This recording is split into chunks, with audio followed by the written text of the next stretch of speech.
Salut à tous, on se retrouve pour l'épisode 3111 du Zap Image. On commence aujourd'hui en ce vendredi 8 novembre avec les résultats de la veille. On commence tout d'abord avec l'Olympique Lyonnais qui jouait en Europa League. Du côté de Hoffenheim en Allemagne et Lyon concède le match nul de partout. Donc peut-être un bon point pris parce que Lyon a été plutôt dominé quand même dans cette rencontre. Mais bon, Lyon aurait pu créer le hold-up parce qu'à la 93e minute de jeu, il marque un but. But d'Alexandre Lacazette, le but du 2-1. On s'est dit, voilà, 93e, tu marques, 2-1. Normalement, c'est la victoire. Et non, ils se sont fait égaliser 2 minutes après.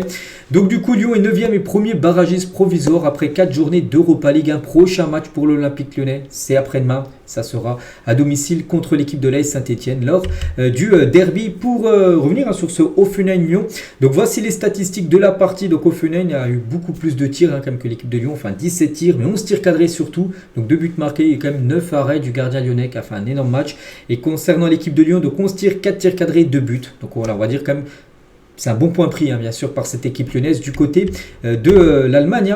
Et l'ascenseur émotionnel, parce que oui, c'est peut-être un bon point pris, mais c'est peut-être aussi 2 points de perdu, parce que quand tu mènes à la 93e, enfin, tu marques ce but du 2-1, c'est dommage de prendre un but 2 minutes après et du coup de concéder le match nul. Et Pierre Sage, il a dit c'est inadmissible et cruel. On n'a pas retenu la leçon des matchs précédents. Voilà, donc voilà ce qu'il a pu dire le coach de l'Olympique Lyonnais. Et du coup, Lyon, avec ce match nul, bon, le début de saison en Europa League est plutôt quand même pas mal, avec 2 victoires, 2-0 contre l'Olympiakos, 4-1 du côté des Glasgow Rangers. Dommage, ils avaient perdu contre le Beşiktaş 1-0 alors qu'ils avaient plus 30 tirs dans le match. Ils n'avaient pas réussi à marquer un but.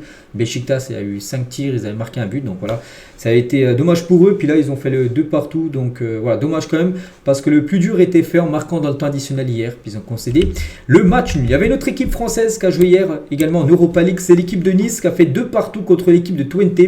Donc là, on va dire c'est un bon point pris pour l'équipe de Nice, mais bon, Nice n'avance pas trop quand même en Europa League avec ce match nul. Donc Nice était mené 2-0 dans le match. Ils sont revenus à 2-1, après ils ont pris un rouge. Donc voilà, 2-1, enfin avec un joueur en moins, ils s'étaient menés 2-1. Ils ont quand même réussi grâce à Mohamed Ali Chou à la 88e de prendre un point.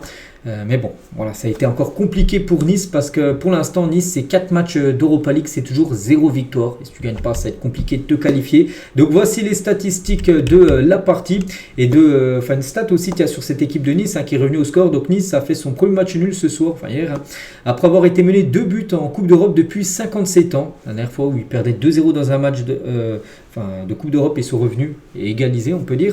Donc il s'agissait à l'époque, il y a 57 ans, contre le Grid IS lors de la fameuse Coupe des villes de Foire. Donc une compétition que personne connaît. Donc voilà, c'est comme un exploit hier qu'ils ont fait les Niçois, être revenus dans le match après avoir été menés 2-0. Mais comme j'ai dit, à Nice, oui, peut-être est revenu dans le match, mais pour l'instant, c'est une catastrophe niveau comptable parce que sur 12 points pris, Nice en a pris seulement 2. Lors du premier match contre la Real Sociedad partout et contre Twente 2 partout, donc enfin ça fait 1 point et plus 1, donc ce qui fait 2. Ils avaient perdu la Lazio et Ferencváros, donc pour l'instant Nice est très loin dans ce classement de l'Europa League. Il y avait également d'autres belles rencontres. Le club turc du Galatasaray contre Tottenham et le Galatasaray s'est imposé 3-2 grâce à un grand Victor Osimhen qui a inscrit un doublé dans la rencontre. Donc selon qui a été buteur côté Tottenham, à noter que côté Spurs ils jouent la dernière demi-heure avec un joueur en moins vu qu'ils ont pris carton rouge. Donc 3-2 pour le Galatasaray qui mérite sa victoire. Quand on voit les statistiques, il n'y a rien à dire, 28 tirs, 10 tirs cadrés et 3 buts marqués. Donc Tottenham c'est 3 tirs cadrés, 2 buts, ils ont été plutôt efficaces, mais logiquement ils se sont inclinés et Victor Osimhen, comme j'ai dit, un double buteur. De gros match de sa part et depuis le début de la saison, depuis qu'il a rejoint cette équipe du Galatasaray, c'est 8 matchs et déjà 6 buts et 3 passes D.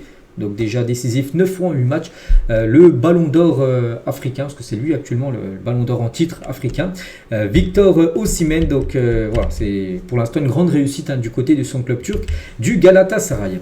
Et les supporters du Galatasaray ont déployé des banderoles en soutien à la population palestinienne contre Tottenham hier soir en Europa League. Laissez les bébés en vie, génocide palestinien et Free Palestine. Voilà les banderoles qu'on pouvait voir hier du côté de ce stade du Galatasaray. On continue, il y avait un autre match, Manchester United contre le PAOK Salonique et Manchester United s'est imposé 2-0 grâce à Amad Diallo qui ne joue plus du tout avec Erik ten Hag lors des derniers matchs, tout le temps sur le banc. Donc Ruud van Nistelrooy, l'entraîneur par intérim, c'était Non, il reste encore un match ce week-end à entraîner Van Nistelrooy. Puis après, ça sera Ruben Amorim, bien sûr, qui sera l'entraîneur. Donc il a fait jouer Amad Diallo, puis il a bien fait parce qu'il inscrit le doublé. Donc 16 tirs, 4 tirs cadrés et 2 buts marqués pour cette équipe de Manchester. Et Manchester enfin gagne son premier match en Coupe d'Europe après 3 matchs nuls. Manchester remporte enfin un match de Ligue Europa. Première victoire pour eux.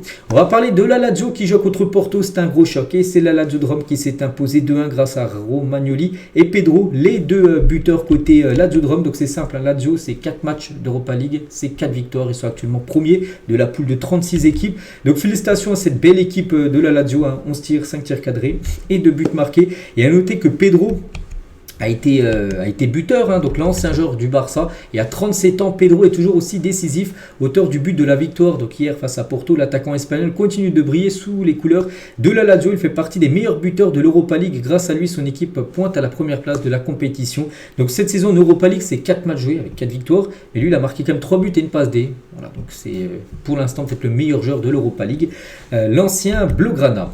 Il y avait également un match entre Francfort et le Slavia Prague, et c'est Francfort qui s'est imposé 1-0 lors de cette rencontre. Et le buteur, c'est qui à votre avis? Donc ça se peut que ça soit Hugo Ekitike, mais c'est plutôt l'autre, le joueur égyptien Omar Marmous, qui a marqué un magnifique but. J'ai pas vu le match, mais j'ai vu son but. Coup franc, ça a touché la barre en 30, c'est voilà, barre en 30 en gros.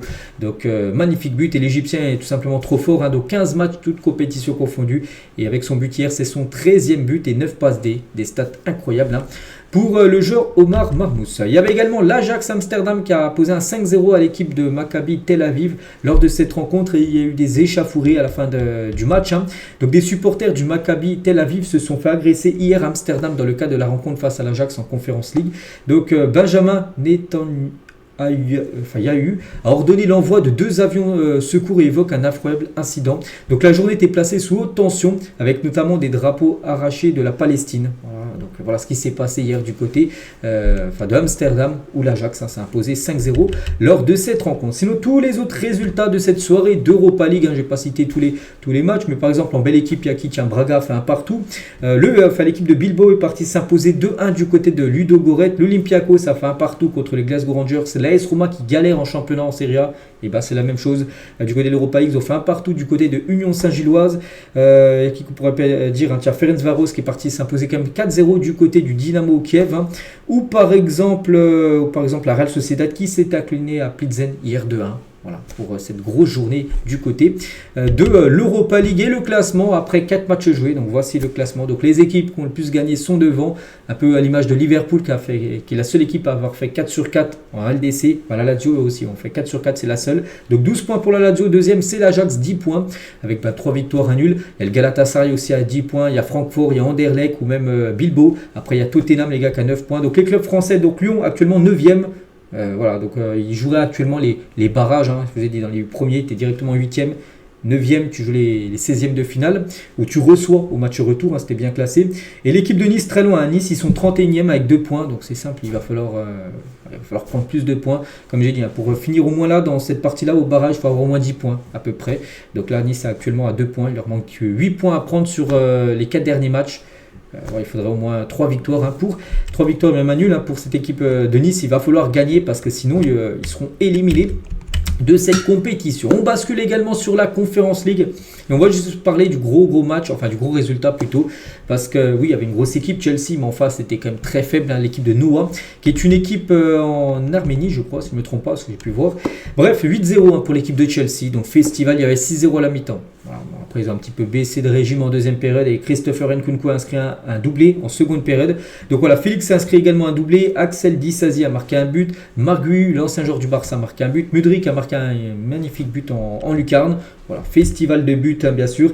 Donc 31 tirs, 18 tirs cadrés, c'est énorme quand même pour l'équipe de Chelsea. 8 buts marqués, quand même 10 arrêts du gardien de Noah, sinon le score aurait pu être encore plus lourd. On aurait pu avoir 2 chiffres pour l'équipe de Chelsea en score. Donc voilà, 8-0, ça reste déjà bien sûr une grosse correction. Et concernant Christopher Nkunku, donc hier il a marqué ses 9e et 10e buts de la saison, toute compétition confondue. Donc félicitations bien sûr aux joueurs français. À noter que Enzo Fernandez lui a délivré 3 passes décisives lors de cette rencontre en l'espace en plus de 10 minutes, à 12e, 18e et 21e. Il a déjà fait 3 passes D. À noter qu'ils auraient même pu marquer, je l'ai dit, encore plein d'autres buts. s'ils n'auraient pas loupé, par exemple, tiens, Félix Lega qui a raté quand même cette occasion où il est tout seul, le gardien est battu, il n'a pas réussi à marquer. Sur cette occasion, bon, ça aurait fait peut-être 9-0, un 8 ou 9-0. Enfin, c'est pratiquement pareil. Bref, sinon tous les autres résultats, il y a qui en belle équipe, parce que là, c'est la plus petite Coupe d'Europe. C'est vrai qu'il y a plutôt des équipes un peu moins connues. Bon, peut-être Ghent tiens, qui s'est imposé, on va dire 1-0, sinon le Betis Séville qui s'est imposé 2-1. Donc voilà.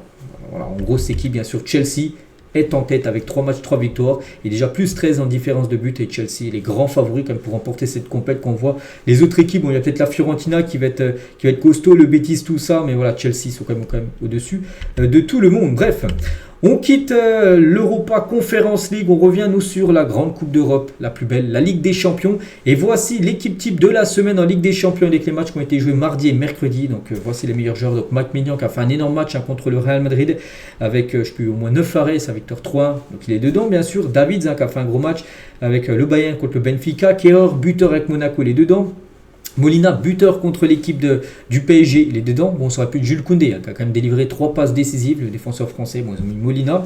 Et également Pierre Lesmelou, le joueur de Brest, qui est dedans. Luis Diaz, triplé. Gyökeres également triplé, il est dedans. Même Konaté, double buteur avec Salzbourg, il est dedans. Donc voilà, concernant les meilleurs joueurs de cette journée. Du côté de la LDC, et le meilleur joueur, parce qu'on a le choix entre 4 joueurs comme d'habitude. Et le meilleur joueur, c'est Gyökeres. On a le choix entre lui, on a le choix entre Luis Diaz, on a le choix entre 2 autres joueurs, je me souviens plus équipe. Bon, bref, il y avait Konaté et un autre joueur. C'est Gyökeres qui a remporté le prix du meilleur joueur de la semaine en Ligue des Champions avec son triplé face à Manchester City. Et en parlant de ce joueur, Victor Gyökeres, Luis Campos, le directeur sportif du PSG, a rencontré les dirigeants du Sporting Portugal pour parler de Victor Gyökeres et le jeune Giovanni Quenda, qu'on parle beaucoup moins que Gyökeres, mais c'est un joueur très bon. En plus, il est beaucoup plus jeune, il a seulement 17 ans. C'est le joueur à côté là de Gyökeres. Donc voilà, le PSG sera intéressé par ces 2 pépites, Gyökeres et Quenda. Donc si transfert il y a, ça serait bien sûr pour cet été. Bien sûr, si il n'y aura pas de transfert de ces 2 joueurs-là à Paris en plein mois de janvier. Non, ça serait plutôt pour l'été 2025. Bon, après, maintenant, il faut convaincre quand même Luis Enrique, le coach du PSG, pour l'attaquant suédois, donc Gyökeres. Le coach est persuadé de ne pas avoir besoin d'un tel joueur hors de prix. Voilà, bon, c'est ce qu'il dit. Tu n'as pas besoin d'avoir un tel joueur comme ça, mais le problème, c'est que tu as des attaquants qui ne marquent pas. Donc lui, c'est un attaquant qui marque. Je pense que ce joueur-là aurait joué au PSG. Le match avant-hier contre l'Atlético, Paris aurait certainement gagné la rencontre. Mais voilà, vu que tu manques énormément d'occasions, un joueur comme ça qui sait mettre les ballons au fond des filets, à l'image par exemple d'un Robert Lewandowski, d'un Harry Kane, ça c'est des purs buteurs on peut dire. Et je pense que ce serait une recrue parfaite pour le PSG. Bon, il faut convaincre Luis Enrique, c'est fou quand même de convaincre Luis Enrique alors que tout le monde voit qu'il manque quand même un 9 du côté du Paris Saint-Germain. Et la preuve, les 7 saisons en Ligue des Champions, le PSG a tiré 52 fois dans la surface adverse pour un seul petit but. Je ne sais pas si vous vous rendez compte, dans la surface adverse, 52 tirs du PSG pour un petit but. A contrario, donc si on compare avec une autre équipe, le Barça a marqué 12 buts dans la surface en seulement 39 tirs tentés. Voilà. C'est chaud quand même. Le Barça qui est beaucoup plus efficace mais en tirant beaucoup moins que le PSG. Là tu vois vraiment qu'il y a un gros problème d'efficacité. Et les joueurs du PSG, notamment les offensifs, montrent de plus en plus de réticence quant au plan de jeu de Luis Enrique. Le jeu de l'équipe est catégorisé comme stérile et prévisible. Ce que va faire en gros le PSG, c'est trop... ça se voit en gros ce qu'ils vont faire. C'est toujours la même chose. Le coach reste satisfait de ne pas utiliser de 9 pour l'instant parce que c'est un faux 9. Regardez, c'est par exemple Asensio qui joue en faux numéro 9 ou Kanguini, c'est pas des 9. Mais voilà, il en manque quand même. C'est vrai que l'Espagne, par exemple, en 2010, avait gagné la Coupe du Monde en jouant sans numéro 9. Il n'y avait que des milieux qui jouaient des joueurs offensifs, mais pas de 9 purs. Ils avaient quand même gagné la Coupe du Monde. Mais là, du côté du PSG, ça manque quand même un 9 pour mettre les ballons au fond des filets. Donc voilà, pour l'instant, il reste toujours buté sur ça, qu'il n'a pas besoin de numéro 9 pour gagner. Si tu as besoin, la preuve hier, avant-hier, tu as eu beaucoup d'occasions et tu n'as pas marqué. Regardez, ce manque d'efficacité. Luis Enrique, il a dit, je veux dire qu'il nous faut 20 occasions nettes pour marquer. À notre adversaire éternue et marque, c'est vrai. Pourquoi alors tu n'es pas chaud à recruter un joueur comme Gyökeres qui lui mettrait les ballons au fond des filets. Et concernant Luis Enrique, d'après Jamel qui est un journaliste, il a dit l'avenir de Luis Enrique au PSG n'est plus assuré. Donc le coach se met à se plaindre de son effectif en privé et réclame pour le mercato d'hiver un défenseur central et un ailier, mais pas de numéro 9 cet hiver. De quoi agacer en interne où on estime que le coach a eu la main mise sur le mercato l'été dernier. Donc le match face au Bayern sera tout particulièrement scruté parce que là on sait que le PSG est loin au classement, 25e avec 4 points. Donc prochain match, je dis, c'est au Bayern Munich dans à peu près une vingtaine de jours. S'il y a défaite, pour le PSG. Attention pour Luis Enrique, parce que même s'il y en a beaucoup qui parlent d'un projet long terme, ce serait quand même une catastrophe bien sûr pour le Paris Saint-Germain de ne même pas réussir sur une poule à 36 d'être dans les 24 premiers. Ce serait bien sûr une catastrophe. Voilà, donc voilà. Et il sera énormément suivi la performance du Paris Saint-Germain au Bayern dans 3 semaines. Et les chances du PSG en Ligue des Champions de se qualifier, d'après les probabilités, tout ça. Donc le PSG a quand même 31% de chances d'être éliminé actuellement, 25e. Tu as une chance sur 3 où c'est fini. Tu as 2% de chances de finir dans le top 8, c'est quand tu es 25e. Finir dans le top 8, vous savez, il faut avoir à peu près, pas mal de points, il faudrait gagner les 4 derniers matchs. Ça semble compliqué. Et sinon, tu as quand même 66% de chances de finir en barrage. Bon, à partir de la 24e position, le PSG est actuellement 25e. Donc le PSG ne compte actuellement que 4 points. Après 4 journées, on verra. Et concernant les autres équipes, donc le PSG 66%, mais les autres équipes françaises qui réalisent un bon début de saison, comme on voit Monaco 3e ou Brest 4e. Donc Monaco 99,5% de chances de se qualifier au moins en barrage. Brest 99,2 et Lille 93, vu qu'ils ont beaucoup plus de points. Donc Monaco et Brest ont 10 points et Lille a 7 points et le PSG a 4 points. Donc oui, ils ont plus de chances de se qualifier pour les barrages. Et voilà, 99% avec 10 points normalement. D'après les probabilités, tu es sûr au moins d'être dans le top 24 et du coup d'être au moins en 16e de finale. Et concernant l'équipe de Brest, parce que Brest actuellement très bien parti, comme j'ai dit, avec 99,2%, il leur manquerait un point vraiment pour valider sur les 4 derniers matchs. Bon, là, ce sera des gros matchs, ils vont quand même jouer contre le Barça, ils vont jouer aussi le Real Madrid, Brest. Mais voilà, c'est possible pour eux de prendre un point sur les 4 derniers. Donc voilà, s'ils venaient à se qualifier, donc pourquoi Brest pourrait jouer au Stade de France les playoffs de la Ligue des Champions, parce qu'en gros, le stade du Roudourou, en gros, il jouerait plus parce qu'actuellement, ils jouent les matchs de Ligue des Champions dans le stade de Guingamp. Ils ne pouvaient pas jouer dans leur stade. Et en gros, s'ils se qualifient, ils pourraient jouer les matchs à domicile au Stade de France, tout simplement, cette équipe de Brest. On revient nous sur le Paris Saint-Germain. Et Nasser se serait exprimé devant le groupe du PSG après la défaite contre l'Atlético avant-hier. Il a dit, un discours visant notamment à soutenir tout d'abord Luis Enrique. Il ne va pas l'enfoncer, bien sûr, Luis Enrique. Donc voilà, soutenir Luis Enrique et son staff ainsi que ses joueurs en rappelant qu'il fallait être unis dans les bons moments comme dans ceux plus difficiles, comme actuellement ce que vit le PSG en Ligue des Champions. Parce qu'en Ligue 1, on sait que le PSG, c'est très fort pour la Ligue 1, mais en Ligue des Champions, compliqué. Bref, le président du PSG aurait également terminé sa prise de parole en affirmant qu'il croit toujours que le club va dans la bonne direction. On espère, mais voilà, on espère bien sûr, mais voilà, il va falloir quand même se qualifier parce qu'une élimination en Ligue des Champions serait quand même une catastrophe pour Paris. On revient toujours aussi sur le match du PSG, sur cette banderole que j'ai parlé hier, Free Palestine, qui a beaucoup fait parler officiel. Le PSG ne sera pas sanctionné par l'UEFA pour son tifo pro-Palestine, j'en ai parlé hier, que l'UEFA pouvait potentiellement sanctionner le PSG. Il n'y aura pas de sanction. Pourquoi? Donc il n'y aura pas de cas disciplinaire puisque la banderole déployée ne peut pas être considérée comme provocatrice ou insultante dans ce cas précis, déclare le porte-parole de l'UEFA. Donc bonne nouvelle pour les supporters du PSG. Ils ne seront pas... parce que la tribune aurait pu être à huis clos pour le prochain match à domicile où il en reste plus qu'un en Ligue des Champions, la réception de City. Donc non, le PSG ne sera pas sanctionné par rapport à la banderole, mais le directeur général du PSG convoqué au ministère de l'Intérieur pour le tifo pro-Palestine. Donc le président de la FFF, Philippe Diallo, a également convié, compte tenu de sa taille, qui est énorme comme le tifo, son installation ne peut pas avoir échappé à la vigilance du club, parce qu'en gros le PSG a sorti un communiqué en disant qu'il ne savait pas, en gros, que les supporters allaient sortir un tifo comme ça. Et du coup, le président de la FFF, il dit vu tellement que c'est grand, comment le PSG a pu ne pas apercevoir en gros qu'il était aussi grand. Ce tifo. Et le collectif Ultra Paris, le Cup, en gros, donne des nouvelles, en gros, parce que c'est eux qui ont conçu, on va dire, ce tifo. Il a dit, suite aux diverses polémiques concernant l'animation en tribune d'avant-hier, quelques précisions de notre part s'imposent. En aucun cas, ce tifo n'avait vocation à véhiculer un message de haine. Bien au contraire, le message qui l'accompagnait est explicite et un appel à la paix entre les peuples. En aucun cas, nous n'avons eu besoin ni de l'aide, ni de la complaisance de notre club, du PSG, pour la confection ou le déploiement. Il a été réalisé entièrement dans un gymnase en banlieue parisienne. Ce sujet si sensible nous a poussé à prendre nos dispositions au préalable pour ne pas nuire à notre club. Voilà le communiqué officiel de la part du club par rapport à ce tifo. On continue toujours sur ce PSG Atlético Madrid. On va parler de Griezmann qui n'a pas fait un énorme match. Griezmann, mais bon, à la fin, il est décisif avec une passe D pour le but de Correa. Et il n'a pas fait son meilleur match, mais il a quand même délivré sa 13e passe D en Ligue des Champions Griezmann. Donc il a une passe D maintenant de plus qu'Eden Hazard ou 2 passes D de plus que Ronaldinho en Ligue des Champions. Et concernant Correa, le buteur, j'ai dit, il a marqué beaucoup de buts après la 90e à 93 contre le PSG, 95 contre le Real Madrid pour arracher le nul et 92e contre Bilbao. Et à chaque fois, on peut voir qu'il est commencé à chaque fois remplaçant. Là, il est rentré à la 90e, la 70, puis contre le PSG, il était rentré à la 67e. Donc là, on peut dire que c'est un super sub parfait. Le joueur Correa. Voici les résultats de tous les clubs français, on va dire, en Coupe d'Europe. Donc à part le PSG qui s'est incliné, on a quand même 3 matchs nuls et 2 victoires, Monaco et Brest. Pour donner pas mal de points. Un indice UEFA français. On va parler de Robert Lewandowski. Donc hier, je dis que Lewandowski est à 99 buts inscrits en Ligue des Champions. Prochain match du Barça en LDC, ça sera Brest, dans à peu près 3 semaines. Il y a des chances qu'il marque, ça sera en plus à Barcelone. Donc surtout ce que je voulais vous montrer par rapport à Ronaldo et Messi, c'est le nombre de matchs joués. On peut voir que Lewandowski il a 124 matchs joués, déjà 99 buts. En gros, il est pratiquement dans les standards en gros de Léo Messi. S'il joue à peu près encore peut-être une quarantaine de matchs, peut-être il arrivera sur Messi s'il continue à marquer autant. L'attaquant polonais. Toujours du côté du Barça, hier j'ai dit que le jeune Pau Cubarsí, point de suture, il a 10 points de suture au niveau du menton.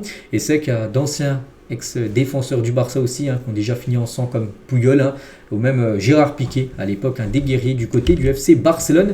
Et tiens, en parlant du Barça, on va parler de ce jeune joueur, il ne joue pas tout le temps, mais quand il joue, il est bon, c'est Fermín López, 7 fois titulaire avec le Barça et l'Espagne, et 7 buts et 4 passes D. On prend en compte aussi ses statistiques avec sa sélection espagnole. Et sur des sites Out of Context Football, en gros, c'est vrai que si on regarde les stats d'Inigo Martinez, cette saison défenseur central, mais 2 buts en Ligue des Champions, si on compare avec Mbappé, un but en LDC alors que lui, c'est un attaquant. Le TikTok de l'AC Milan se moque de Vini Junior après son duel avec Tomori lors du match entre le Real Madrid et Milan AC. C'était bien sûr mardi soir où là il y a un duel entre Tomori et Vini tombe au sol. Et en gros, c'est sur le TikTok de l'AC Milan, en gros ils ont mis Vini mais un petit lit en dessous, en train de dormir bien sûr, où Tomori a gagné bien évidemment son duel.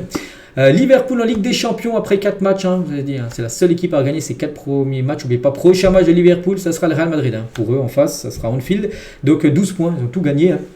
Et Manchester United en Première Ligue, 12 points pareil, mais 10 matchs joués. Donc 6 matchs de plus. Et en plus, là on parle de la Ligue des Champions, les grosses équipes, alors que Manchester, c'est la Première Ligue. Bon, il y a des belles équipes, mais il y a des équipes quand même seconde zone, donc ils ont le même nombre de points, pour montrer la différence actuellement entre Liverpool et Manchester United.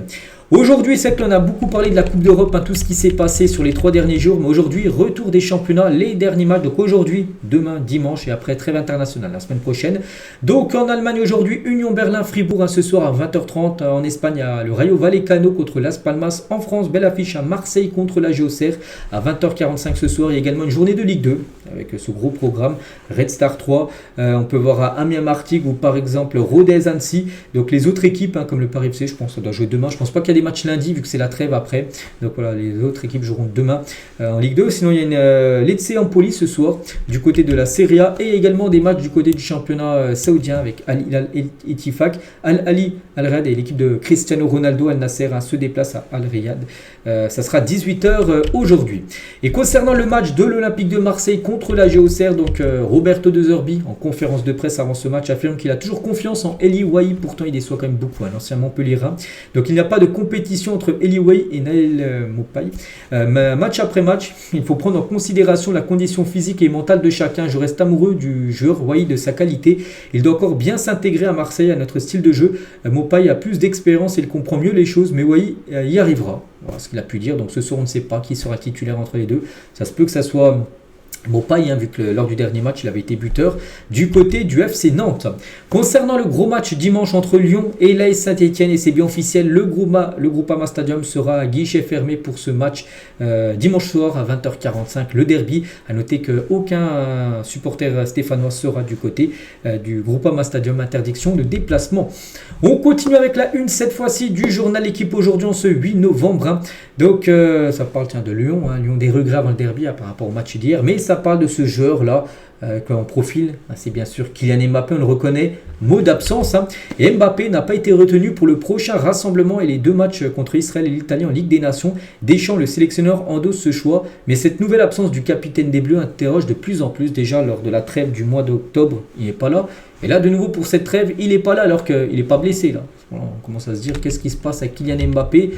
Il y a problème, donc voilà, Mbappé, c'est officiel, est absent de nouveau d'une liste de l'équipe de France. N'oubliez pas que c'est quand même le capitaine. Il a 2 fois coup sur coup. Bon, le premier coup, on peut peut-être, on n'a pas compris parce qu'il n'était même pas blessé. Il n'était pas là, mais là, il n'est pas du tout blessé, les gars. il n'est pas là. Qu'est-ce qui se passe avec Kylian Mbappé? Donc la raison de Deschamps, c'est un peu flou. Donc lui, il a dit, j'ai eu plusieurs échanges avec lui, j'ai réfléchi et j'ai pris cette décision sur ce rassemblement. Je pense que c'est mieux comme ça. Je ne vais pas argumenter. Ce que je peux vous dire, deux choses. Kylian voulait venir déjà lors de ce rassemblement et ce n'est pas les problèmes extrasportifs qu'il peut avoir par rapport, vous savez, son accusation de viol en Suède. Ça n'a rien à voir. C'est pas par rapport à ça qu'il ne l'a pas pris, qui rentre en ligne compte à partir du moment où la présomption d'annonce existe. Bref, c'est un choix ponctuel pour ce rassemblement avec les 2 matchs qui nous attendent, peut-être parce que Kylian Mbappé ne mérite pas. Pour moi, c'est ça. Si le joueur est apte à jouer, s'il n'est pas appelé, c'est que tout simplement, il y a des joueurs meilleurs que Kylian Mbappé actuellement. C'est que sa période du côté du Real n'est pas super bonne. Donc voilà. Bon, après, ça reste comme le capitaine, même si Mbappé, il n'est pas dans sa meilleure forme, c'est un joueur, tu es obligé de l'appeler Kylian Mbappé, surtout qu'il voulait venir. Voilà, c'est Deschamps, il a pris sa décision de ne pas convoquer Kylian Mbappé, comme j'ai dit, c'est très très flou. Donc il a une période où il est moins efficace, donc il est jugé là-dessus aussi, et c'est normal. Voilà, il y a des joueurs qui méritent plus que Kylian Mbappé. Voilà, c'est quand même très compliqué quand même ce début de saison pour Kylian Mbappé avec son club du Real et avec bien sûr les Bleus.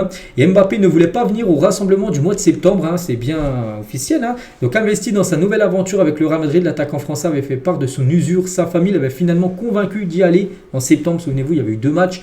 Il avait été là, mais en gros, lui, il n'aurait pas voulu être là. Lors de ce rassemblement, il avait été titulaire contre l'Italie. Ça avait été au Parc des Princes ce match, une défaite 3-1. Et était rentré en cours du match face à la Belgique, mais il aurait voulu aussi ne pas être là. C'est-à-dire qu'il aurait pu louper 3 rassemblements de suite, Kylian Mbappé. C'est quand même chaud. Bon, moi, le rassemblement d'octobre, il n'a pas voulu venir, il n'a pas été là. Et celui-là, de nouveau, il n'est pas là.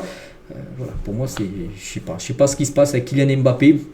Pour moi, c'est pas digne d'un capitaine actuellement. Voilà. Je ne sais pas ce qui se passe avec lui, c'est vraiment dommage. Bref, on va parler d'un autre joueur et lui, c'est officiel et lui, ça fait plaisir. Officiel, Lucas Chevalier, on a beaucoup parlé ces derniers jours et voilà, c'est bien officiel. Il est convoqué pour la première fois en équipe de France A. Donc, que c'est mérité pour le gardien lillois. Donc, le message de Chevalier suite à sa première convocation, c'est une grande fierté pour moi. C'est un travail de longue haleine, mais ce n'est qu'une étape supplémentaire dans ma carrière. Il faut savourer, apprécier et continuer à travailler, bien sûr. On va continuer de défendre les couleurs de Lille et maintenant celles de l'équipe de France. Bon, il sera 3e gardien. Bien sûr, ce sera Mike Maignan qui gagnera certainement les 2 prochains matchs. Mais rien que figurer dans une liste de l'équipe de France A, c'est déjà une grande réussite pour lui. Et on peut le comprendre, et Deschamps évoque le cas Chevalier. C'est une étape importante pour lui. Il est performant en Ligue 1 et en Ligue des Champions avec son club et c'est pour ça qu'il a dû l'appeler. Il y a Areola aussi qui est blessé, qui est des forfaits. Après, même si Areola peut-être aurait été apte à jouer, il aurait quand même pris Chevalier certainement. Didier Deschamps. A noter le retour aussi d'Adrien Rabiot qui a loupé les 2 derniers rassemblements, au mois d'octobre et au mois de septembre, parce que déjà en septembre il n'avait pas de club, il n'était toujours pas à Marseille. En octobre il venait juste d'arriver à Marseille, donc là de retour, vu qu'il joue là les derniers matchs avec Marseille. Il a été rappelé Adrien Rabiot. N'Golo Kanté aussi est de retour en équipe de France, il n'avait pas été là lors du dernier rassemblement, je crois qu'il a été blessé. Il fait son retour, N'Golo Kanté. Et sinon les autres joueurs, donc en attaque par exemple Thuram, Olysée, Nkunku, Kolo Muani, Dembélé. Kolo Muani toujours là, même s'il joue quasiment jamais avec le PSG, peut-être depuis la dernière trêve. Il a peut-être joué, je sais pas, peut-être 50 minutes, peut-être une mi-temps seulement. Il a joué 18 minutes là, le match avant-hier contre l'Atlético. Les 2 derniers matchs, voilà, Marseille, le match aussi, je sais plus, c'était en championnat, il n'a pas joué. Voilà. Bon, après il a appelé, tant mieux pour Kolo Muani. Donc Barcola, Dembélé sont là, Kanté, Guendouzi, Camavinga, Rabiot. A noter que Camavinga est le seul joueur du Real Madrid appelé parce qu'il n'y a pas de Mbappé, il n'y a pas de Tchouaméni blessé et il n'y a pas aussi de Ferland Mendy, choix. Il n'a pas été appelé. Donc voici le groupe de l'équipe de France. Et du coup, qui sera capitaine vu qu'il n'y a pas Kylian Mbappé, vu que Griezmann a pris sa retraite et vu que Tchouaméni, le capitaine lors de la dernière trêve, n'est pas là, il est blessé. Donc ça pourrait se jouer entre ces 3-là. Donc N'Golo Kanté, Ibrahima Konaté ou Koundé. Voilà, donc un des 3 devrait être le capitaine. Même, on parle même pas de Mike Maignan, c'est dommage. Je pense que Mike Maignan, il doit peut-être les avoir parce que il mériterait peut-être d'avoir le brassard de capitaine. Bref, ça devrait se jouer entre un de ces 3-là. Le brassard de capitaine. Moi, je donnerais bien Jules Koundé, les gars, qui est quand même irréprochable et très très bon ce début de saison. Bon, même si les 2 autres aussi sont très bons, je partirais sur Jules Koundé par rapport au brassard de capitaine. Et les temps sont durs pour l'attaque quand même de l'équipe de France. Mbappé plus sélectionné depuis l'Euro. C'est vrai que depuis le dernier match qu'il a joué avec la France, le France-Espagne en demi-finale, on l'a plus vu. On l'avait vu, il avait été sélectionné, c'est vrai que là c'est marqué ça, mais il a été sélectionné au moins pour le mois de septembre. Mais voilà, son niveau est très faible. Griezmann, retraité international. Giroud, retraité international. Kolo Muani, 100 ans de jeu au PSG. Et Thuram, peu efficace avec 2 buts en 27 matchs. Voilà, c'est vrai qu'actuellement, du côté de l'équipe de France, si tu es attaquant, mais il y a quand même des places à prendre parce qu'en attaque, ça déçoit énormément. Et des chances sur ce France-Israël à Saint-Denis, au Stade de France, ça se joue le 14. Ça doit rester un match de foot. Je n'ai pas mes mots à dire là-dedans par rapport à cette rencontre qui sera énormément sécurisé voilà, par rapport au contexte du match. On va parler de ce tout jeune joueur Ayoub Boadi, sélectionné en équipe de France Espoir. Donc déjà lors de la dernière trêve, il était en équipe de France U20 et là il est avec le U21. En gros avec les espoirs il passe de l'équipe C à l'équipe B tellement qu'il est bon. Boadi, donc on est content pour lui. Donc voilà, Chevalier première fois après les gros matchs qu'il fait avec les premières fois avec l'équipe de France première, et Boadi première fois avec l'équipe B, donc les Bleuets. Donc les deux ont été MOTM en Ligue des Champions cette saison. Chevalier et Boadi, du coup ils ont été promus en équipe supérieure, on va dire, en équipe de France. Et concernant ce jeune Ayoub Boadi, seulement 17 ans, et l'AC Milan et la Juventus Turin s'intéressent aux jeunes Lillois. Ses immenses performances en Ligue des Champions ne passent pas inaperçues du côté de l'Italie. A noter que Quentin Merlin est appelé également en espoir, à peine remis de sa blessure, le défenseur gauche de l'Olympique de Marseille dans le groupe. Et à noter aussi que Tierno Barry, un joueur je pense que pas beaucoup de personnes connaissent, est sélectionné pour la première fois avec les espoirs. Il joue à Villarreal, donc il est en National 3 il y a quelques années. Donc National 3 c'est de la 5e division française. Donc il était en National 3 il y a 2 ans et maintenant il joue à Villarreal. Et là pour la première fois il est appelé en équipe de France B, on va dire. Donc il est là, Barry, en attaquant. Donc Désiré Doué est bien là, Hugo Ekitike il est là, Kalimundo, Cherki.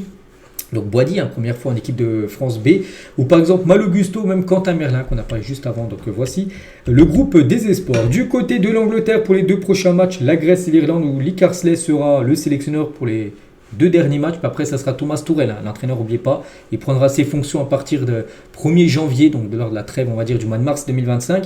Donc voici le groupe convoqué. Donc Jude Bellingham est bien sûr présent, Phil Foden, Declan Rice, Cole Palmer, Oli Watkins ou même Jack Grealish. Voilà, j'ai pris des noms au pif. Voilà pour les 2 prochains matchs de l'Angleterre. Concernant l'Allemagne qui va affronter la Suisse et l'Italie pendant cette trêve internationale. Et du coup, donc les gardiens, à noter que Ortega, première fois qu'il est appelé, donc c'est le gardien, le deuxième gardien de Manchester City derrière Ederson, mais vu qu'il n'y a plus Neuer qui a pris sa retraite, Ter Stegen est blessé, donc du coup les 3 gardiens c'est Baumann, Nubel et Ortega, et Nubel est actuellement le gardien numéro 1 de la Mannschaft. Donc Gnabry, Kai Havertz, Musiala ou même Florian Wirtz sont tous appelés bien sûr pour les 2 prochains matchs de l'Allemagne. Concernant l'Algérie qui jouera contre la Guinée équatoriale et le Libéria, donc à noter tous les matchs, donc Benzia est là, Riyad Mahrez est bien sûr présent, Bounedjah, Youssef Attal, ou par exemple, on pourrait prendre Oukidja, le gardien messin, même s'il n'est pas super bon, le dernier match que j'ai pu voir, il a fait une énorme boulette, il est présent parmi la liste de l'Algérie et la liste du Maroc. Avec des joueurs cadres, comme bien sûr Hakim il est présent, Amrabat il est là, ou par exemple Abdé, le joueur du Betis qui réalise un gros début de saison. A noter que des joueurs cadres ne sont pas là, comme Amin Harit, il n'est pas là, et aussi Hakim Ziyech n'est pas là. Donc les 2 matchs, le Gabon et le Lesotho pour le Maroc, qui est déjà qualifié, vu que c'est le pays organisateur. Mais bon, ils vont jouer quand même ces 2 matchs-là. Et à noter que Ziyech n'a pas été appelé et il envisagerait une possible retraite internationale parce qu'il ne rentre plus du tout dans les plans de Walid Regragui, le sélectionneur marocain. Et du coup, il se dit peut-être je vais stopper tout simplement avec ma sélection. On va parler d'un entraîneur et c'est officiel, Julien Stéphan. On a beaucoup parlé comme cette semaine, j'ai dit on est très proche d'un licenciement, il est intervenu hier exactement ce licenciement. Donc Stéphan n'est plus l'entraîneur du Stade Rennais. Dernier match de Rennes, ils ont pris 4-0 contre la GOCR dimanche dernier. Donc voilà, ils n'ont même pas attendu la trêve pour changer de coach. Voilà, ça a été fait hier. Donc voilà, c'est fini pour lui. Et le grand favori, c'est lui, c'est Sampoli, pourrait revenir en Ligue 1, lui qui avait coaché l'Olympique de Marseille dans le passé. Et accord de principe trouvé entre Jorge Sampoli et le Stade Rennais. Donc l'ancien coach de l'Argentine en 2018 devrait certainement être le nouveau coach de Rennes. Et à noter que Samir Nasri ferait partie des candidats pour devenir adjoint de Sampoli du côté de Rennes. Ça serait très stylé à voir si ça se confirme. Nasri en tant qu'adjoint de Sampoli. Et du côté de Rennes, les gars, à l'époque, n'oubliez pas, il y avait ces 2 joueurs maintenant qui jouent dans 2 grands clubs, le Real et le Barça, Rafinha et Camavinga. On va parler, David Alaba a fait son retour sur le terrain d'entraînement de manière individuelle et ça c'est une bonne nouvelle, surtout que c'est peut-être comme une recrue pour le Real, parce qu'il devrait revenir en janvier et on sait que le Real a besoin de défenseurs centrales. Donc lui il est blessé depuis décembre 2023, il s'est fait les ligaments croisés et là il a repris l'entraînement Bon, pour l'instant individuel, mais voilà, d'ici quelques semaines, on pourra le revoir jouer. Et ça, c'est une bonne nouvelle, même très bonne nouvelle pour le Real, surtout quand on sait les problèmes en défense. Morata hospitalisé pour un traumatisme crânien. Donc l'Espagnol a été victime d'un choc à l'entraînement avec l'AC Milan ce jeudi matin, donc hier, avec son coéquipier Pavlovic. Donc le joueur va mieux, mais il va rester en observation à l'hôpital. Voilà, Morata qui a été buteur mardi contre le Real Madrid avec son club de l'AC Milan, donc on ne sait pas s'il jouera ce week-end ou non. Morata, ça se peut qu'il soit forfait par rapport à ce qu'il a eu hier matin à l'entraînement. Le PSG envisage de casser le prêt de Gabriel Moscardo au Stade de Reims, donc lui a été recruté en janvier 2024, bon il a été prêté là depuis août à l'équipe de Reims. Bon, ils l'ont prêté à Reims, le PSG, pour qu'il joue. Le problème, c'est qu'il ne joue pas. Donc voilà, le PSG va casser le prêt de Moscardo parce que ça sert à rien. Autant le garder à Paris, tu ne le fais pas jouer que laisser à Reims où il ne joue pas. Donc le PSG, en gros, le but, c'est qu'il casse le prêt et qu'il le reprête de janvier jusqu'à la fin de saison. Une autre équipe où là, il pourrait bien sûr avoir du temps de jeu. Et un autre joueur qui pourrait, du PSG, c'est Kolo Muani, les gars, vers la sortie dès cet hiver. Le marché anglais et des équipes allemandes sont très intéressés par la situation de l'attaquant parisien qui joue quasiment plus du tout. Ronaldo, les gars, pourrait rejoindre l'équipe de Al Hilal. Voulant se séparer de Neymar, les dirigeants du club saoudien ont comme priorité CR7 afin de le remplacer.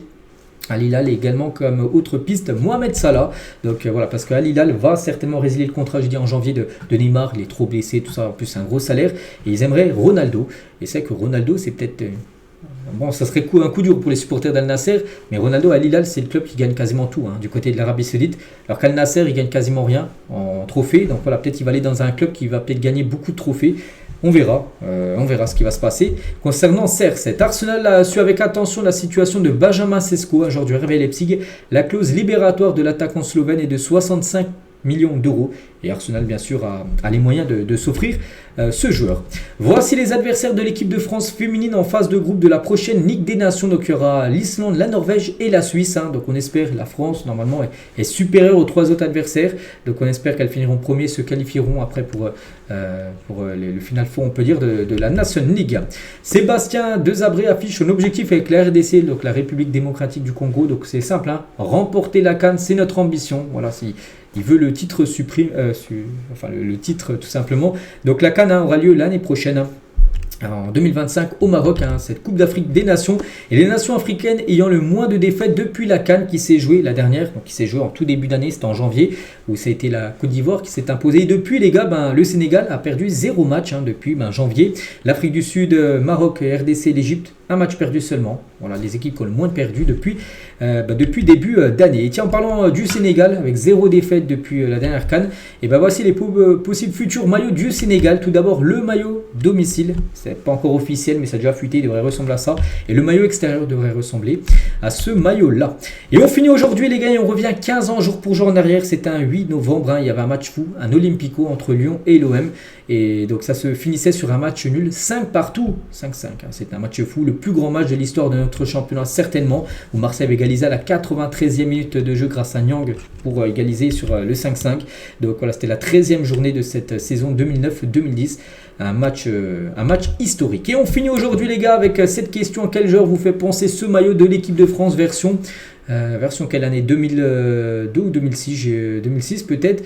Bref, ça vous fait penser à qui? Moi j'ai pensé directement à Zidane, peut-être qu'il y en a qui ont pensé, je sais pas, à Henry, à Vieira, qu'on portait bien sûr tous ce maillot. Donc voilà les gars ce qu'il y a à dire aujourd'hui, j'espère que ça vous a plu. On se retrouve demain samedi pour le prochain numéro. Je vous souhaite une très bonne journée et à demain.